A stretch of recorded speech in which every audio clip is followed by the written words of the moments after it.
சங்கம் இது இனிது பெரிது நமது சங்கம் பெரிது இது வளரும் வளரும் இனிது இது சிந்தனை எல்லாம் புரிது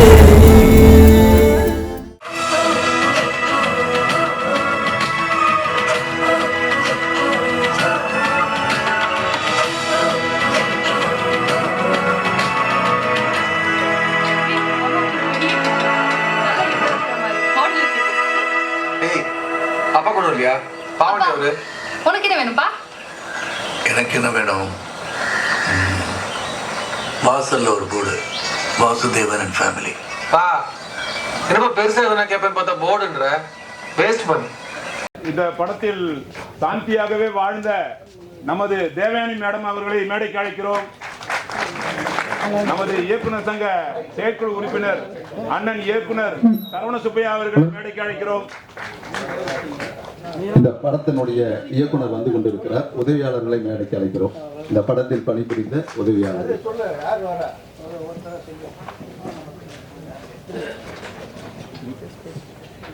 நமக்கு எல்லாம் இந்த படத்தை பற்றி முதலில் இயக்குனர் சரவண சுப்பையா அவர்.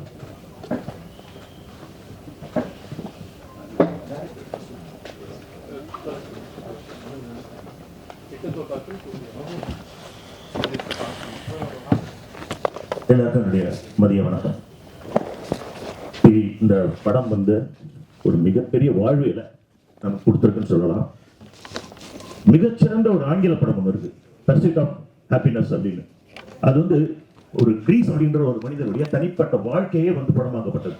அந்த படம் வந்து தி பெஸ்ட் நடுத்தர வர்க்கம் ஒரு வீடு வாங்கறதுக்காக போராடுற தி பெஸ்ட் படம்.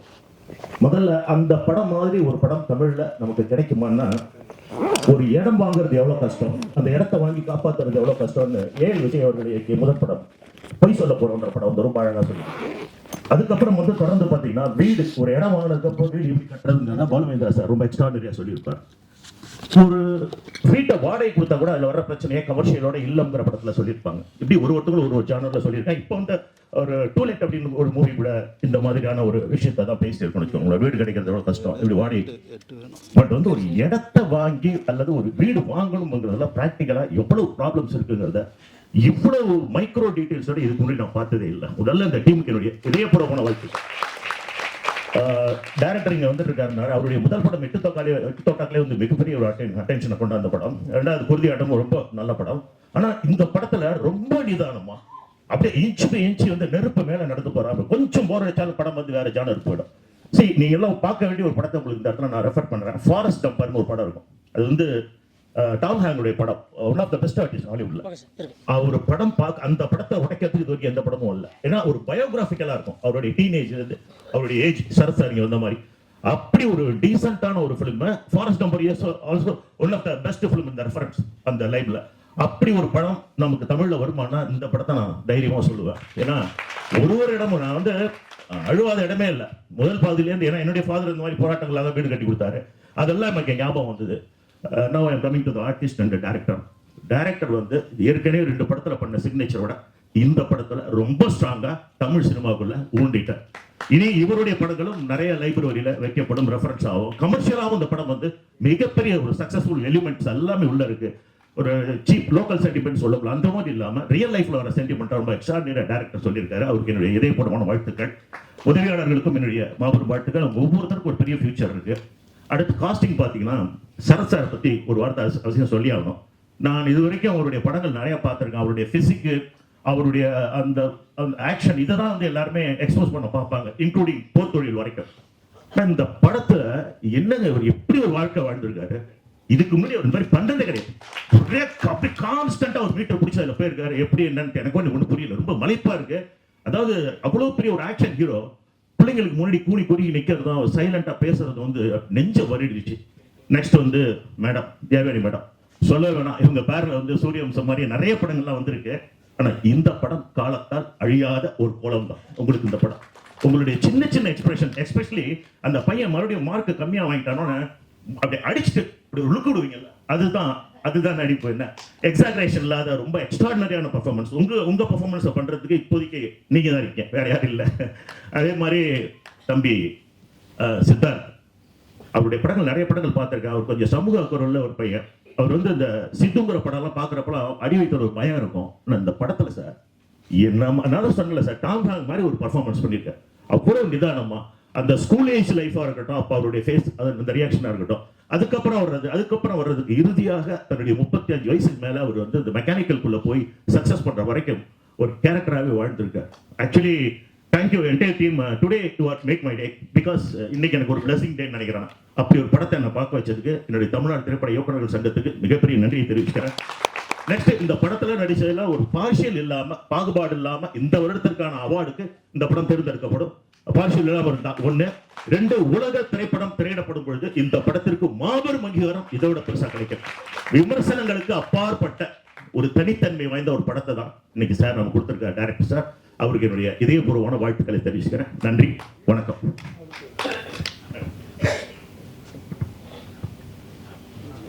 எல்லாருக்கும் வணக்கம். எங்க 3 BHK பொறுமையா உட்கார்ந்து பார்க்கறதுக்கு நான் என்னோட டீம் சார்பாக, 3 BHK ஃபேமிலி சார்பாக உங்க எல்லாருக்கும் டைரக்டர்ஸ் யூனியனுக்கு நன்றி சொல்றேன்.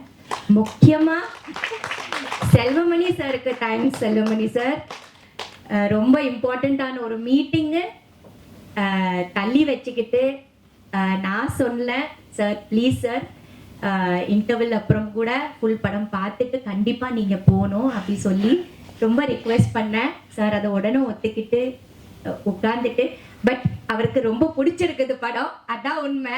ஃபர்ஸ்ட் ஹாஃப் ரொம்ப பிடிச்சிருந்தது. இவர் தான் டைரக்டர் ஸ்ரீ கணேஷ். இவரோட தான் அருமையான படைப்பு இது. So thank you Selvamani sir for sitting and seeing the whole film. ரொம்ப சந்தோஷம். நாங்க எல்லாரும் ஸ்ரீயோட பப்பெட்ஸ் தான். ஸ்ரீ என்ன சொன்னாரோ அப்படிதான் நாங்க ஒரு ஃபேமிலியா நடிச்சிருக்கோம். இது total and total director Sri கணேஷோட கன்விக்ஷன் தான், அவரோட பேபி தான். நாங்க ஆஸ் அன் ஆர்டிஸ்ட் ஒருத்தர் கூட எதுவுமே இது பண்ணல. அவர் என்ன சொன்னாரோ நாங்க வந்து அதை அப்படிதான் செஞ்சோம். அதனால்தான் இந்த படம் அவ்வளோ அழகா இருக்கு. அதனால்தான் அவ்வளோ அழகாவும் அவ்வளோ பியூட்டிஃபுல்லா இருக்கிறதுனால இது ஸ்ரீயோட கன்விக்ஷன் தான். இப்படி ஒரு ஃபேமிலி ஃபில்ம் எடுக்கிறதுக்கு ஒரு பெரிய தைரியம் வேணும். இப்படி ஒரு நல்ல படம் எடுக்கிறதுக்கு ஒரு நல்ல தயாரிப்பாளர் வேணும். அந்த தயாரிப்பாளர் தான் அருண் விஸ்வாஸ். இப்ப இருக்கிற வயலன்ஸும் நெகட்டிவிட்டியும் இவ்வளோ எடுக்கிற ஒரு படங்கள் மதியில வருது full and full only violence and violence and violence. நம்ம அடுத்த தலைமுறைக்கு, இந்த தலைமுறைக்கு என்ன கொடுக்குறோமோ நல்ல விஷயங்கள் கொடுங்க. நல்ல நீங்க இயக்குனர் சங்கத்துல நான் சொல்றேன், நல்ல விஷயங்கள் கொடுங்க, நல்ல மெசேஜஸ் கொடுங்க, நல்ல பாசிட்டிவிட்டி கொடுங்க. we need that. Please give that to the audience because it is very very necessary for children as a family to. எல்லாரும் வந்து படங்கள் தியேட்டர்ல எப்போ வருவாங்கன்னா, குடும்பமா வந்து தியேட்டர் வாழணும்னா ஒரு குடும்பமா எல்லாரும் உள்ள வரணும், லேடிஸ் வரணும், குழந்தைங்க உள்ள வரணும். நீங்க as டைரக்டர்ஸ் நீங்க அந்த மாதிரி படங்கள் எடுத்தா மட்டும்தான்.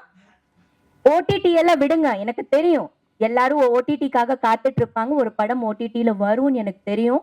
But in spite of that, if the families உள்ள வரணும்னா அந்த மாதிரி படங்கள் கண்டிப்பா எடுத்துதான் ஆகணும்.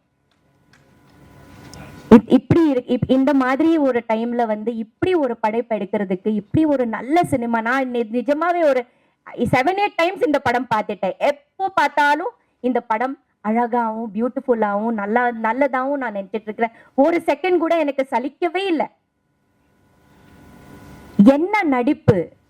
சரத் சார் இருந்தாலும் சரி, சித்தார்த் இருந்தாலும் சரி, oh my god, what performances they have done. Siddharth வந்து ஒரு சரத் சாருக்கும் சித்தார்த்துக்கும் ஒன்னா நிக்க வைங்க. It's not easy.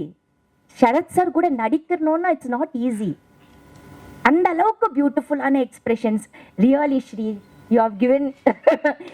சின்ன பையன் ஆனா வந்து இஸ் என்ன சொல்றது, ஸ்கிரிப்ட் புக்கை இப்படி நீங்க எல்லாரும் பேட்ல தானே, நான் இது வரைக்கும் பார்த்தது அப்படிதான்.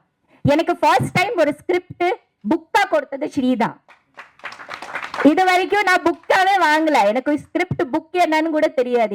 எந்த டைரக்டர் எனக்கு ஸ்கிரிப்ட் புக்கு கொடுத்தது கிடையாது படிக்கிறதுக்கு. அந்த மாதிரி ஒரு ஜெனரேஷனுக்குள்ள நாங்க வந்ததே கிடையாது. டைரக்டர் என்ன சொன்னாலும் நாங்க நடிப்போம். ஆனா ஒவ்வொரு ஆர்டிஸ்ட்க்கு ஸ்கிரிப்ட் புக் கொடுத்தது இவர்தான். அந்த ஸ்கிரிப்ட் புக்கு நான் ரொம்ப பத்திரமா வச்சிருக்கேன். என்னோட ஃபர்ஸ்ட் ஸ்கிரிப்ட் புக்கு. ஆனா எனக்கு என்னன்னா இவர் தான் எனக்கு சொல்லுவாரு. ஆனா நம்ம நடிப்போம். ஸோ நான் ரொம்ப டைம் எடுத்துக்க மாட்டேன். நல்ல படம். Thank you so much for coming and enjoying. Please bless Sri. Please bless our 3 BHK. Thank you. நன்றி. நன்றிங்கம்மா. இந்த படத்தினுடைய இயக்குனர் திரு கணேஷ் அவர்களுக்கு அண்ணன் பொன்னாடை போர்த்தி நமக்கு சங்கத்துக்கு ஒரு மரியாதையும் செய்ய போறார். அவர் நம் சங்கத்துக்கு உறுப்பினராக இப்போ அண்ணன் அவருக்கு இது பண்றார். நம்ம சங்கத்தின் உறுப்பினர் திரு கணேஷ் அவர்களை அவருக்கு எல்லாரும் நல்ல பலத்த கைத்தட்டல் நம்ம கொடுக்கலாம்.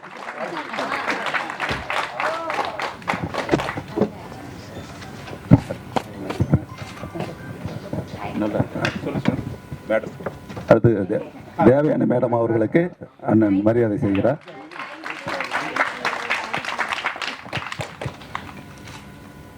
அடுத்து இந்த படத்தில் பணிபுரிந்த உதவி இயக்குநர்களுக்கு இப்போ மரியாதை செய்யப்படுகிறது. ஜெய் கணேஷ் அவர்களுக்கு அண்ணன் செல்வமணி அண்ணன் அவர்கள். ஜெய் கணேஷ். அடுத்தது விக்னேஷ் அவர்களுக்கு சரவண சுப்பையா அண்ணன் மரியாதை செய்கிறார். அடுத்து சாய் சரண். படத்தின் உதவியாளர் சாய் சரண் அவர்களுக்கு.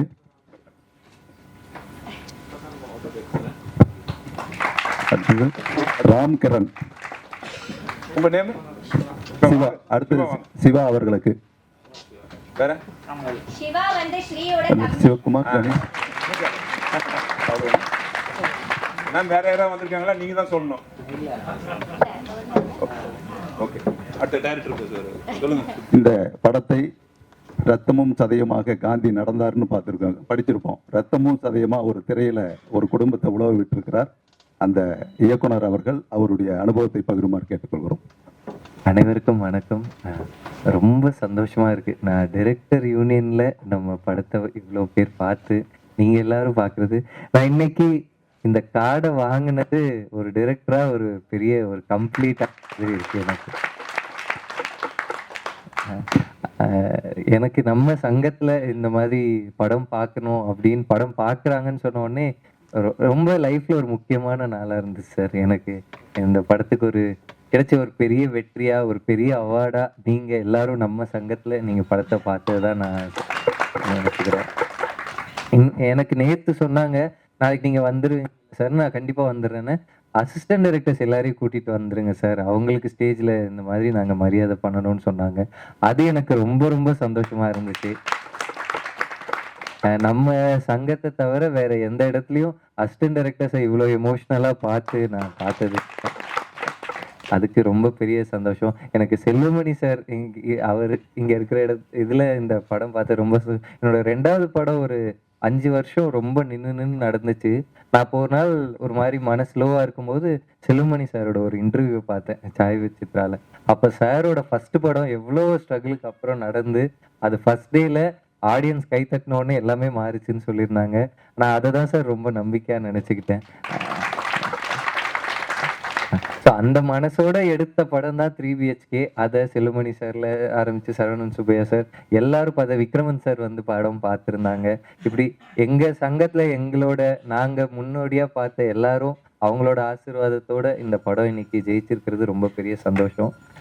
இந்த ஸ்கிரீனிங்க்கு ஃபர்ஸ்ட் சொன்னது மேம் தான். மேம் வந்து ராஜகுமாரன் சார் சொல்லி நம்ம சங்கத்துல எல்லாரையும் பார்க்க வைக்கணும் அப்படின்னு சொன்ன உடனே எனக்கு அவ்வளோ சந்தோஷமா இருந்துச்சு. ஸோ மேமுக்கு அதுக்கு பெரிய தேங்க்ஸ் மேம்.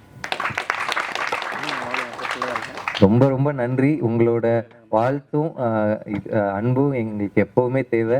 ரொம்ப ரொம்ப நன்றி சார். தேங்க்யூ. இந்த படத்தை ஏற்பாடு செய்த எங்கள் சங்க செயலாளர் பேரரசு அண்ணன் அவர்களுக்கும் தலைவர் உதயகுமார் ஐயா அவர்களுக்கும் இந்த நேரத்தில் நம்ம பாராட்டு தெரிவிச்சுக்கிறோம். அடுத்ததாக அண்ணன் அவர்கள் பேசும். நண்பர்கள் அனைவருக்கும் என்னுடைய வணக்கம். உண்மையாக வந்து வாழ்க்கையில் ஒரு மிகச்சிறந்த ஒரு படத்தை நாங்கள் பார்த்துருக்கோம் ஸ்ரீ கணேஷ். மிகச்சிறந்த ஒரு படத்தும் வழக்கமாக சரத்குமார் சார் வந்து 100 படம் நடிச்சிருக்காரு. அவர் வந்து இது வரைக்கும் லைஃப்பில் எனக்கு 2 தடவை கேட்டிருக்காரு, 2 படம் கேட்டிருக்காரு. ஒரு ஃபோன் பண்ணி படம் பார்த்தீங்கன்னா பழசி ராஜா படம் பார்த்தே செல்வமணின்னு கேட்டார் ஒரு தடவை. அப்புறம் வந்து வேற விஷயத்துக்கு நான் முந்தானது ஃபோன் பண்ணேன். அப்போ 3 BHK பார்த்தே செல்வமணின்னு. ஏன்னா ஒரு நடிகன் தான் படத்தை நாங்கள் பார்க்கணும்னு ஆசைப்படுறது இருக்கு இல்லையா, அது வந்து சாதாரண விஷயம் இல்லை. நிறைய படம் நடிப்பாங்க, இந்த படத்தை அது மாதிரி அந்த படம் நான் உடனே பார்த்து சொல்கிறேன்னு சொன்னேன். முந்தானத்து தான் அவருக்கு பேசினேன். என்ன இன்னைக்கு இந்த படம் வந்து நேற்று பேர் சொன்னார், நான் கொஞ்சம் வர முடியாதுன்னு. சரி நான் சொன்னேன் இன்னைக்கு வேற ஒரு அப்பாயின்மெண்ட் இருக்குன்னு. இல்லை 3 BHKன்னார். உடனே நான் வந்து பார்க்குறேன். சரி அப்புறம் இன்டர்வல் அங்கே அப்பாயின்மெண்ட்டை ஃபோர்ஸ் பண்ணேன். இன்டர்வல் முடிச்சுட்டு போகலான்னு. ஆனால் படம் பார்த்துட்டு போகலாமா வேணாமா அப்படின்னு பதில் மேலே இருந்தது. ஏன்னா அது ரொம்ப முக்கியமான விஷயமா வேற இருந்தது எனக்கு. தேவையான வந்து இல்லை சார் நீங்கள் பார்த்துட்டு தான் போகும்போது அந்த முதல் மேலே தான் அவங்க அப்படி தள்ளி விட்டாங்க. அவங்களுக்கு ரொம்ப நன்றி. இந்த படம் பார்க்க வந்து ஒரு ஏன்னா இது வந்து ஒரு எல்லாரோடுமே இந்த படம் வந்து பார்த்தீங்கன்னா எல்லாரோடையும் கனெக்ட் ஆகிட்டு இருக்கும். இது எல்லாரோட அப்பனா தான் சரத்குமாரை நாங்கள் பார்க்குறோம். என்னோட அப்பனா கூட வந்து சரத்குமாரை பல்வேறு விஷயங்கள்ல எங்கள் அப்பாவை அப்படியே எங்கள் சரத்குமார் வந்து அந்த டச் பண்ணிட்டு போயிட்டே இருக்கார். நீங்க எல்லாரும் நல்லா யோசிச்சு பாருங்க. அப்பா நம்மளை அடிச்சுட்டே இருப்பாரு, திட்டிகிட்டே இருப்பாரு. ஆனா தோத்துட்டு வரும்போது மட்டும் திட்ட மாட்டார். நீங்க நல்லா யோசிச்சு பாருங்க. தோத்துட்டு வரும்போது அம்மா திட்டுவாங்க, மற்ற நேரத்தை திட்ட மாட்டாங்க. தப்பு பண்ணும்போது அம்மா திட்ட மாட்டாங்க, காப்பாற்ற ட்ரை பண்ணுவாங்க. தோத்துட்டு வரும்போது அம்மா வந்து பஸ்ட் அவுட் ஆயிடுவாங்க. நடாத மாதிரி பண்ணிட்டே நீ உன்னை நம்பி நாங்களாம் இருக்குமேன்னு. அது மாதிரி பல நேரங்களில் வந்து ஒரு விஷயத்தை அவங்களோட பகிர்ந்துக்கிறோம். நம்ம வந்து இதே போல வந்து நமக்கு எல்லாருக்குமே வந்து என்னன்னா கிராமத்துலேருந்து சென்னைக்கு வருவோம். இப்போ நம்மளை படிக்க வைக்கணும்னு நினைக்கிறாங்க. தமிழ் மீடியத்தில் படித்து இங்கே வருவோம், காலேஜுக்கு வருவோம். காலேஜுக்கு இருந்தவுடனே நான் வந்து ஸ்கூல் முடிக்கிற வரைக்கும் நான் பார்த்த படமே வந்து ஒரு 11-12 படம் தான் லைஃப்பில் நான் பார்த்துருக்கேன். அது வந்து ஆதிபராசக்தி, தேவரின் தெய்வம், இது மாதிரி படம் தான். ஒரே ஒரு படம் தான் நான் வந்து உலகம் சுற்றுவாளிவன் மட்டும் தான் எங்கள் அம்மாவோட ரிலீஸில் போய் படம் பார்த்த ஒரு தமிழ் படம் வந்து ரிலீஸில். அப்போது காலேஜுக்கு வரும்போது அது வரைக்கும் நான் படித்த ஸ்கூல்லே எங்கள் அப்பா வாத்தியார். அதனால 24 மணி நேரம் எனக்கு ஜெயில் மாதிரி தான் இருக்கும். வீட்டுக்கு வந்தாலும் எங்கள் அப்பா வீட்டில் இருப்பார், ஸ்கூலில் போனவரும் எங்கள் அப்பா ஸ்கூலில் இருப்பார். அதனால ஜெயில் மாதிரியே இருக்கும். அதுலேருந்து வெளியே வந்து சென்னைக்கு வந்து நான் காலேஜ் போகும்போது அந்த கட்டுப்பாட்டை மீறி வெளியே வரும்போது கட்டுப்பாடெலாம் உடையும் போது நான் காலேஜில் ஃபர்ஸ்ட் இயரில் பார்த்தது 200 படம் பார்த்தேன். நான் 200 படம் பார்த்தேன். ஏன்னா நான் வந்து ரொம்ப வறுமையான நிலையில் தான் நான் இருந்தேன் வச்சுங்க. நான் அப்பா வந்து ஒரு 4 நாள் அம்மா கொடுப்பாங்க, அது 2 நாள் சேர்த்து ஒரு படம் பார்ப்பேன். படம் பார்த்த உடனே அந்த படத்தை வந்து பசங்களுக்கு சொல்லுவேன். அவங்க 1 ரூபா பணம் கொடுப்பாங்க. டேய் நீ இங்கே ஒரு தேவைப்படுத்த படம் இருக்குன்னா அங்கே வந்து 1.10 அந்த 2 ரூபாய்க்கு வந்து அந்த படத்தை பார்த்துட்டு மறுபடியும் அவங்களுக்கு கதை சொல்லுவேன். அவங்க படம் கொடுப்பானுங்க. டெய்லி இப்போ சினிமாவை போவேன்.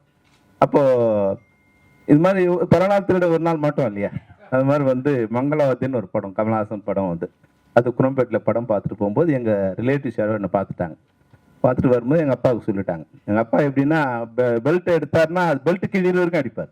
உடம்பு கிழிற இருக்குல்ல, பெல்ட்டு கிழிற வரைக்கும் அடிப்பார். பார்த்து வருவார் இல்லையா. இப்போ படம் பார்த்துட்டு நான் வீட்டுக்கு வரேன். வீட்டுக்கு வரும்போது அதுக்கு முன்னாடி என்னோட காலேஜ்லேருந்து லெட்டர் வந்திருக்கு. இதே போல் உங்கள் பையனை இந்த ஸ்கூல்லேருந்து வந்தது இல்லையா, அது மாதிரி காலேஜ்லேருந்து லெட்டர் வந்திருக்கு. என்னென்னா உங்கள் பையனோட அட்டண்டன்ஸ் வந்து இது கம்மியாக இருக்குது, அதனால் வந்து எக்ஸாம் எழுத முடியாது அப்படின்னு ஒன்று. இன்னொன்று வந்து பிப்ரவரி மாதம் அது வருது. என்ன வந்திருக்குன்னா மொத்தம் எனக்கு 108 மார்க்கு, 1200க்கு 108 மார்க்கு. அதில் தமிழில் வந்து 90 மார்க்கு. அப்போ நீங்கள் பார்த்து மீதியெல்லாம் சேர்த்து 18 மார்க்கு தான். அது இது 2 லெட்டர் வீட்டுக்கு வந்திருக்கு. அன்னைக்கு நான் படம் பார்த்தது யாரை பார்த்து எங்கள் வீட்டில் சொல்லிட்டாங்க. இப்போ எல்லாம் வரும்போது நான் ஒரு நூன் ஷோ பார்த்துட்டு வீட்டுக்கு 3:30 முடிச்சு வந்து கரெக்டாக 4:30 மணிக்கு பஸ் ஏறி வீட்டுக்கு 5 மணிக்கு வரேன். எங்கள் அப்பா உட்காந்துருக்காங்க, எங்கள் அம்மா உட்காந்துருக்காங்க, எல்லாம் உட்காந்துருக்காங்க. வீடே வேற மாதிரி இருக்குது. வீடுனா ஒரு குடிசை வீடு தான். எங்கள் அம்மாவோட தங்கச்சியோட இடத்துல நாங்கள் ஒரு வீடு கட்டியிருக்கோம். பக்கத்தில் மாமா எல்லாரையும் ஒரு 10 பேர் எங்களோட சொந்தக்காரங்களாம் பக்கத்தில் இருக்காங்க. எல்லாருக்கும் தெரிஞ்சிச்சு பையன் வந்து சினிமா பார்த்து வந்திருக்கான், காலேஜில் இது முடிச்சுட்டாங்க அப்படின்னு தெரிஞ்சிருக்கு. இப்போ எல்லாம் வெயிட்டிங். ஏன்னா எங்கள் அப்பாவை பற்றி எங்கள் மாமாவுக்குலாம் தெரியும் இல்லையா, ஏதாவது பெருசாக ஏதாவது அடிக்கடி விழுந்துச்சுன்னா வந்து அவங்க என்னை ரெஸ்கியூ பண்ணுறதுக்காக வெளியே வந்து எல்லாம் உட்காந்துட்டு இருக்காங்க, வெயிட் பண்ணி உட்காந்துருக்காங்க. அடி விழ போது உட்காந்துட்டு இருக்காங்க. நான் நேராக வந்தேன், யாரும் ஒன்றும் பேசல. நான் போய் நேராக சாப்பாடு எடுத்து ஏன்னா மத்தியானம் வீட்டில் சாப்பாடு கட்டிட்டு போகிறதால வந்தவொடனே சாப்பிடுவோம் நாங்கள். வந்தவொடனே சாப்பாடு போட்டு சாப்பிட ஆரம்பித்தேன். எல்லாம் சைலண்ட்டாக இருக்குது, வீடே சைலண்ட்டாக இருக்குது, என்னன்னு எனக்கு வேறு புரியல. சரி நானும் வந்தேன். அப்படி வரும்போது சாப்பாடு தட்டு கழுவிட்டு கை வரும்போது ஒரு 10 ரூபா நோட்டு கீழே இருக்குது. 10 ரூபாங்கிறது எவ்வளோ பெரிய விஷயம் உங்களுக்கு தெரியாது. இன்னும் பார்த்தேன், 10 ரூபா இருக்கே, சரி 1 ரூபாய்க்கே நம்ம கஷ்டம் பண்ணோம், 10 ரூபா இருக்குன்னு டக்குன்னு அந்த 10 ரூபாய் காசை எடுத்து என்னோட காலேஜ் நோட் புக்கில் வச்சுட்டு எல்லாம் முடிச்சுட்டு சரி இது வேற ஏதோ பிரச்சனை நினச்சிட்டு இருக்கேன். அப்படி எப்போ அது அப்படியே எங்கள் அப்பா உட்காந்துருக்காரு. அப்படியே வந்து பஸ்ட் அவுட் ஆகும். எங்கள் அம்மா பஸ்ட் அவுட் ஆகிட்டு கத்துறாங்க, மாதிரி பண்ணிட்டவங்க. ஏன்னா எங்கள் அப்பா வந்து கிராமத்தில் வந்து என்னோட படிப்புக்காக நகரத்துக்கு வந்திருக்காரு. அப்போ வந்து ஊரில் நான் தான் வந்து ஃபஸ்ட்டு, எங்கள் கிராமத்துலேயே ஃபஸ்ட்டு கிராஜுவேட் நான் தான். அது மாதிரி ஸ்கூலில் ஒரே எஸ்எல்சி பாஸ் பண்ண ஒரே பையன் நான் தான். எல்லாரும் நல்லா படிப்பாங்க, எல்லாரும் இங்கிலீஷில் ஃபெயில் ஆகிடுவாங்க. நான் தடு மாதிரி இங்கிலீஷில் 41 மார்க் எடுத்து பாஸ் பண்ணி வந்துட்டேன். அதனால் காலேஜில் இது பியூசி லாஸ்ட் இயர் நான் படித்தது. பியூசி படித்தாதான் அடுத்து டிகிரி போக முடியும். இப்போ எங்கள் வீட்டிலேருந்து வரும்போது எங்கள் அப்பா என்ன சொன்னாங்க, எவனும் படிக்கல, உங்கள் பையன் அது மாதிரி படிக்க மாட்டான்ப்பா. எங்கள் அப்பா இல்லை எங்கள் பையன் படிப்பான்னு சொல்லி வந்துட்டார். இப்போது அவருக்கு எவ்வளோ ப்ரெஷர் இருக்குன்னு நீங்கள் பாருங்கள். பார்த்துட்டு வந்துட்டு அப்புறம் எங்கள் அம்மா திட்ட ஆரம்பிச்சிட்டாங்க. தெரிஞ்சிச்சு எனக்கு எல்லாம், டே நீ வந்து சினிமா பார்த்துட்டு வந்திருக்க, உன்னை நம்பி வந்திருக்க, உங்கள் அப்பா உன்னை நம்பி வந்திருக்கா. எங்கள் அப்பா ஒன்று சொல்லி அப்படியே உட்காந்துருக்காரு. அடிக்க போகிறாரு. இப்போ அடிக்கிறதுக்கு ஒன்றா ரெடி ஆயிடுச்சு. உடனே வந்து எங்கள் தங்கச்சி வந்து ஆமாம் 10 ரூபா இங்கே வச்சும் காணோமா அப்படின்னு. அவ்வளோதான். எங்கள் அம்மாவுக்கு நான் ஃபெயில் ஆனது பாஸ் ஆனதை விட 10 ரூபாய் இல்லைங்கிறது வந்து இப்போதானே கொடுத்தேன், அண்ணன் வரதுக்கு முன்னாடி தானே உங்கள்கிட்ட கொடுத்தா, நீ வந்து ஆமாம்மா இங்கே வச்ச கையில் வந்து எங்கே விழுந்துட்டு இருக்குமா, வீட்டை தேடுறாங்க காணும், வீடு ஃபுல்லாக தேடுறாங்க காணும். எங்கள் அம்மாவுக்கு எம்மா டவுட் வந்துடுச்சு, நீ இவ்வளோ தூரம் பண்ணி திருட்டு பையன், நீ வந்து என்ன பையன் இது பண்ண அது பண்ண திருட்டு பண்ண அப்படி பயங்கரமாக கத்துறாங்க. இப்போ எனக்கு வந்து அவமானமாக போச்சு. ஒன்று படிக்கல, மார்க்கில் வந்து கம்மியாக வந்துடுச்சு. இப்போ மாமாலாம் வெளியே தெரியும் இல்லையா, அவங்க ஏதோ தடுக்கிறதுக்காக நிற்கிறாங்க. அவங்க முன்னாடிலாம் இப்போ நான் திருடன் வேற வந்து எஸ்டாப்ளிஷ் ஆகுது. அப்படி வரும்போது தேடுறாங்க. கரெக்டாக எங்கள் அம்மா போய் புக்கை திறந்து அதுலேருந்து காசு எடுத்துட்டாங்க. ஏன்னா தெரியுமில்ல நான் என்ன பண்ணுவேன், எங்கள் அம்மா தெரியும் இல்லை, அந்த காசு எடுத்துட்டாங்க. அவ்வளோதான். காசு எடுத்தோன்னே எங்கள் அம்மா கத்துல ஒன்று எங்கள் அப்பா நான் தான் கீழே விழுந்து இல்லை நேரத்தை அந்த இதில் ஒரு புக்கில் வச்சேன்னு எங்கள் அப்பா சொன்னேன். எனக்கு வந்து அந்த நேரத்தில் மட்டும் எங்கள் அப்பா அடிச்சிருந்தாருன்னா நான் சூசைட் பண்ணிட்டேன் நிச்சயமா. ஏன்னா எங்கள் மாமா எல்லாரும் முன்னாடியும் நான் திருட்டுதான் எதுவும் பண்ணதில்லை. ஆனால் திருடன் வந்து எஸ்டாப்ளிஷ் எங்கள் அம்மா பண்ணுறாங்க. அது எங்கள் அப்பா மட்டும் அந்த நேரத்தில் என்னை காப்பாற்ற இருந்திருந்தாருன்னா நான் நிச்சயமாக சூசைட் பண்ணிட்டுருப்பேன். அதுதான் என்னோட வாழ்க்கையில் வந்து பீக்கான நான் பட்ட அவமானம். அப்படியே விட்டுட்டு எங்கள் அப்பா வச்சுட்டாங்க. நீ இது இல்லை, நீ இவ்வளோ நேரம் சொல்லலை இல்லை நான் மறந்துட்டேன். அந்த இது அவன் பையன் இது வந்துச்சு இல்லையா, காலேஜ்லேருந்து வந்தது, அதுக்காக மறந்துட்டான் அப்படின்னு சொல்லி சமாளிச்சிட்டார்.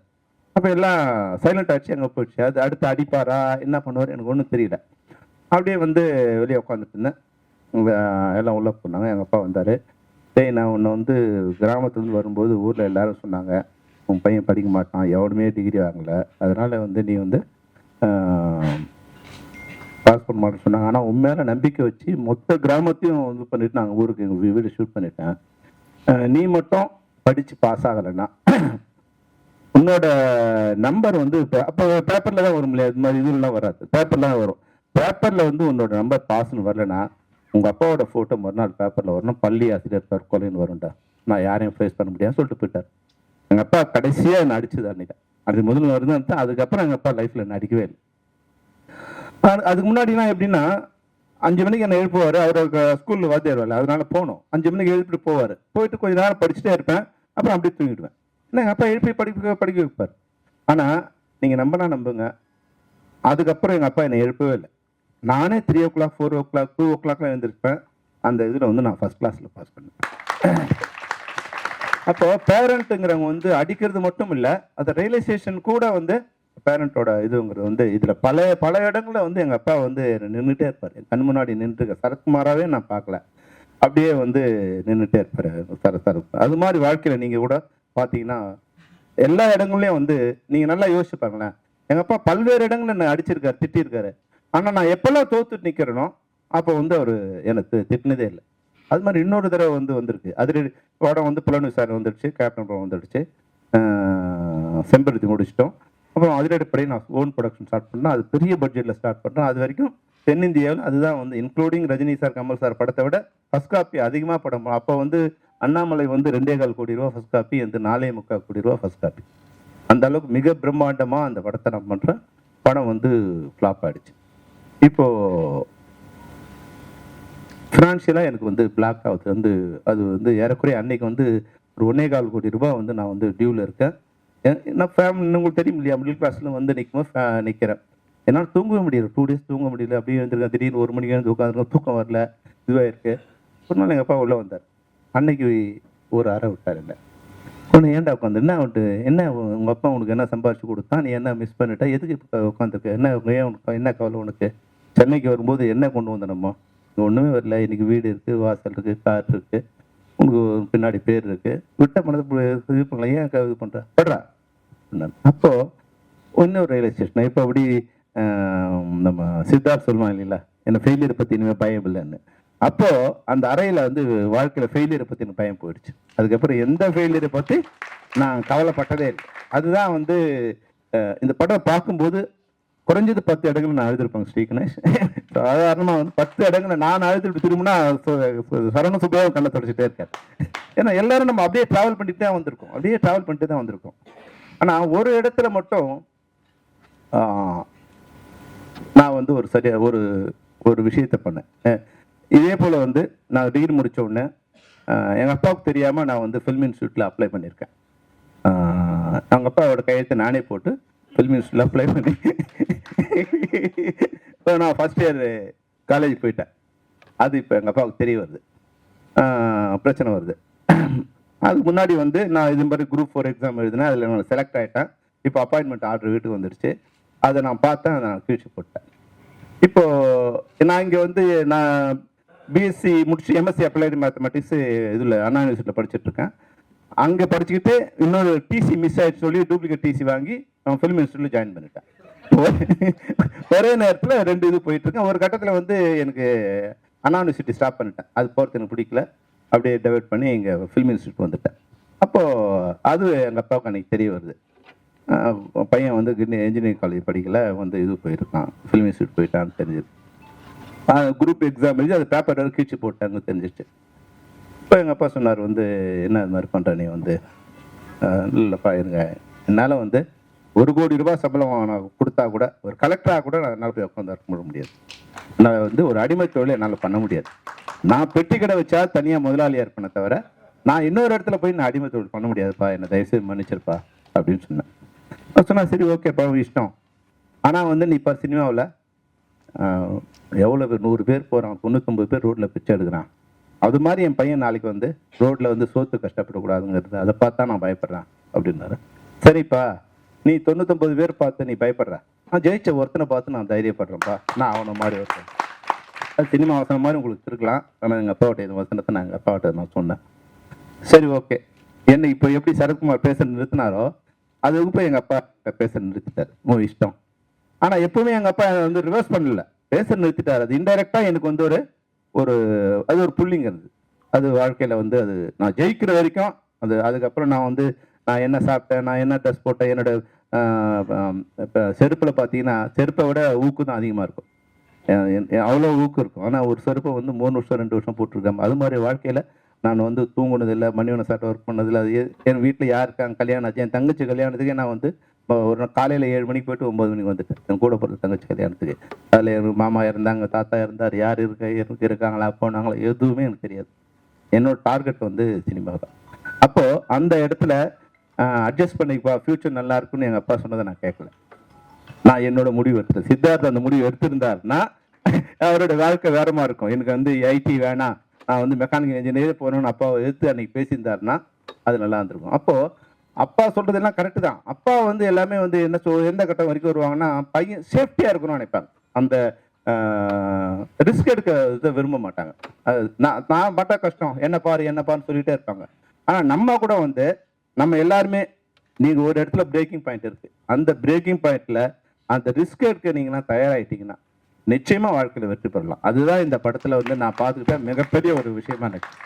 அது மாதிரி இந்த படம் நிச்சயமாக அடுத்த வருஷம் மாநில அளவுலையும் தேசிய அளவுலையும் உலக அளவுலையும் இந்த உண்டான அவார்டு வந்து உங்களுக்கு நிச்சயமாக இருக்குது. ஆனால் ஒரே போட்டின்னா உங்களுக்கு யார் கொடுக்குறது தான் போட்டி. இப்போ அது சரத்குமாருக்கா, சித்தார்த்துக்கா, இல்லை தேவயானிக்கா, ஆர்த்திகா, இல்லை வந்து ஐஸ்வர்யாக்கா. அந்த படத்தோட கேரக்டராகவே எல்லாம் வந்து மிக பிரம்மாண்டமாக வந்திருக்காங்க. எல்லாருமே சீன் வயசு கூட வந்து ட்ராமாட்டைஸ் இல்லாமல் வாழ்க்கையோட அப்படியே பிறந்து மிக அருமையாக இருந்தது இந்த படம். இந்த படத்தை விட சிறப்பான ஒரு படத்தை வந்து படம் பண்ணுறது கஷ்டம். அவ்வளோ வாழ்க்கையில் ஒரு ஒரு விஷயத்தையும் அது செட்டில் எடுத்தாங்கன்னு தேவையான சொன்னபோது தான் செட்டு மாதிரி தெரிஞ்சுது. இந்த மழையில் வந்து உள்ளே வரும்போது அவ்வளோ அழகாக எல்லாத்தையுமே வந்து செட்டப் பண்ணி சித்தார்த் நான் படம் பார்க்க ஆரம்பிக்கும் போது என்ன சித்தார்த் மாதிரியே இருக்கானே, சித்தார்த்தா யாரோ அப்படிதான் நினைச்சேன். அது சாதாரண விஷயம் இல்லை. சித்தார்த் இப்போ நானும் சித்தார்த்தோடு நெருங்கி பழகியிருக்கேன். எனக்கே சித்தார்த் தான் இல்லையா, ஆனால் சித்தார்த் மாதிரியே இருக்கு, இது யார் சித்தார்த் மாதிரியே வந்து இது பண்ணாங்களா. அப்புறம் வந்து செகண்ட் அவன் வந்து காலேஜ் இப்போ ஆரம்பிக்கும் வந்து ஓகே இது வந்து செட் பண்ணியிருக்காங்கண்ணா. அப்போ 5 வகையான கேரக்டர்ஸில் சித்தார்த் வாழ்ந்திருக்கார். அவ்வளோ பிரம்மாண்டமாக இருக்குது. அது மாதிரி ஒவ்வொருத்தரும் அது யார் ஹீரோன்னு இல்லை சொல்ல முடியாது. தேவயானி ஹீரோவா, சரத்குமார் ஹீரோவா, இல்லை வந்து ஐஸ்வர்யாவா, உண்மையாம்மா எல்லாம் இப்போ பெரும்பாலான காட்சிகளில் சரத்குமார் வந்து பேக்ரவுண்டில் தான் இருக்கார், போர்க்குள்ள. அப்போ அந்த காட்சியில் அப்பனா மகனா பையனா மருமகளா டைலாக் பேசுறேன்னு சொல்லாமல் எந்த நேரத்தில் யார் பேசுவோம் அந்த வாழ்க்கையை நாங்கள் வாழ்ந்து காமிக்கிறோம் அப்படிங்கிற மாதிரியே வந்து மிக அழகாக போயிருக்கு. மிக சிறந்த படத்தை எடுத்துருக்கீங்க. உங்கள் மிகப்பெரிய வாழ்க்கை காத்திருக்கு. அதனால் உங்கள் எல்லாருக்கும் என்னோட வாழ்த்துக்கள். எனக்கு தெரிஞ்சு நீங்கள் படத்தில் 2 தவறு பண்ணியிருக்க மாதிரி எனக்கு தோணுது. ஒன்று என்னென்னா 3 BHKன்னு இல்லாமல் வந்தால் நல்லா இருக்கும்ட்டு. இது ஏதோ வந்து ஒரு சாதாரண இது மாதிரி எனக்கு தோணுச்சு. இது உள்ள வந்து ஒரு மிகப்பெரிய வாழ்க்கை இருக்கு. நீ இந்து மகா சமுத்திரத்துக்கு வந்து நீ வந்து காவிரி யாருன்னு பேர் வச்ச மாதிரி 3 BHK ஓகே, அது வீடு மாதிரி ஒரு படமாக இருக்கும்னு நான் நினச்சிட்டேன்.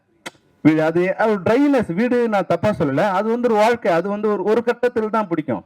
ஆனால் இது எல்லா தரப்பு மக்களுக்குமே அது என்ன மாதிரி ஒரு டைரக்டராக இருக்கிறவங்களுக்கோ, இல்லை அசிஸ்டன்ட் டைரக்டருக்கோ, இல்லை வந்து தோத்தவங்களுக்கோ, ஜெயிச்சவங்களுக்கோ எல்லாருக்குமே இந்த படம் வந்திருக்கும். அதனால் 3 BHKன்னு ஒன்று ஒரு அந்த பேர் இல்லாமல் இருந்தால் நல்லா இருந்திருக்கும்னு நினைக்கிறேன்.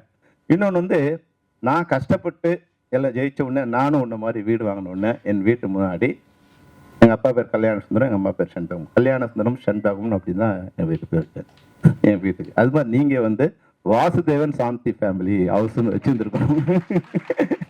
அங்கே கொஞ்சம் ஆணாதிக்கம் இருக்க மாதிரி தோணுச்சு. ஏன்னா அந்த வெற்றி வந்து வாசுதேவன் ஃபேமிலி இல்லை, வாசுதேவன் சாந்தி ஃபேமிலி தான். நான் தேவையானுக்காக சொல்லலை. நம்ம எல்லார் மைண்ட்லையுமே கூட வந்து நம்ம பெண் குழந்தைகளை ஆண் குழந்தைக்கு நிகராக தான் நம்ம இது பண்ணோம் தவிர அது நிச்சயமாக வந்து அவங்களை எந்த கட்டத்துலையும் அவங்கள வந்து இது பண்ணக்கூடாது. அதுக்கு நீங்கள் அந்த வாசுதேவன் அண்ட் சாந்தி ஃபேமிலியாக இருந்திருந்தா அது மிக சிறப்பாக இருக்கும். இந்த 2 நான் தேடி கண்டுபிடிச்சது தவிர மீது எதுவும் இந்த படத்தில் தவறுன்னு சொல்கிறதுக்கு எதுவுமே இல்லாமல் மிக அழகாக பண்ணியிருக்கேன். எல்லாருமே சின்ன கேரக்டராக வந்தால் ஒரே ஒரு கேரக்டர் வந்தால் கூட அப்போ அந்த டெக்ஸ்டைல்ஸ் ஜவுளி கடையிலேருந்து சித்தார்த் போயிட்டு அப்படி திரும்பி பார்க்கும்போது ஆட்டோகிராஃபில் வந்து அந்த மல்லிகா போயிட்டு திரும்பி சேரனை பார்க்கணும் இல்லையா, அந்த ஒரு க்ளோஸ்அப் மாதிரி அவ்வளோ பெயின்ஃபுல்லாக இருந்துச்சு எனக்கு. ஐயோ இங்கே எப்படியாவது சேர்ந்துடணுமே, ஏன்னா ஒரே சோகமாக இருக்கு போகும்போது அது வந்து மறுபடியும் வாழ்க்கையில் வந்து பணம் ரொம்ப முக்கியம் இல்லை அப்படிங்கும்போது அவங்க 2 பேர் சேரும்போதில்ல அவ்வளோ கட்டிக்கிட்டு வீடு அந்த வீட்டுக்கு போய் இருந்தால் கூட ஆடியன்ஸ் இவ்வளோ சந்தோஷப்பட முடியாது.